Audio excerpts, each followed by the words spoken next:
And in fact, for the longest, we have been the menu. For the longest, we have been the menu that was presented and discussed at the tables. And it is about time that we take ownership. Not even about time. It is time that we take ownership, and we've been taking ownership of our destinies. Nothing about us without us, basically.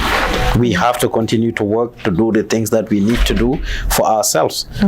People cannot just be making decisions about us, creating things about us, talking about us. A lot of lies and things are fabricated about us, which is not our case. At different levels, whether it's at government level, city, state, county, federal level, especially at the federal level, not all immigrants are criminals. I am confident, and I will say that very clearly. I said it, my speech at our annual Sounds of Africa Festival, which happened on August 16th. I said it there. That was the highlight of my speech. I said, not all immigrants are criminals, and I stand by that. We are very law-abiding people. We live here, we work here, we pay taxes.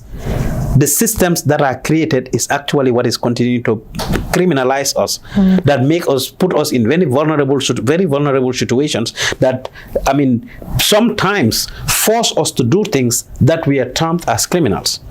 Because I look at myself when I was incarcerated and released on an order of supervision, put on the monitoring bracelet, that I was not allowed to work.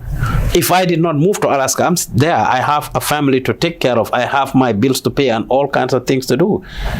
Anything that is in between anyone and survival, you may be tempted to want to break that. If the systems are right, the systems that continue to discriminate us are right, we would be doing the right things.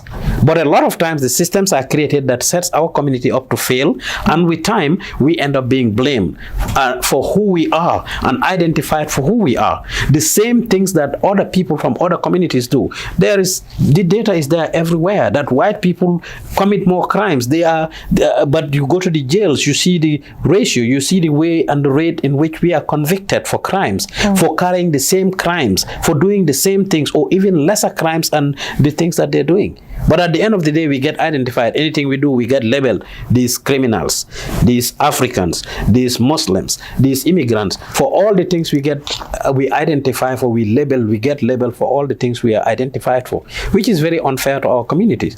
So the system is broken and it needs to be fixed, and that can only happen by us sitting at the table. And that is why for us here, we are sitting at a lot of tables. Whether we are invited or not, we go. But we get invited to a lot of tables. That's why we bring the lawmakers here. That's why we are trying to get our community members to get into politics and have a voice at the seat where decisions are made. That is why we consult with institutions. I'm sitting on a lot of boards right now at city, state, and county level, where I champion racial equity, and I'm unapologetic to say that I'm a Muslim, I'm an African, I'm a Wolof, I'm a Gambian, all the things that I identify as. I'm unapologetic about it. And anybody who doesn't want it, shock it and deal with it.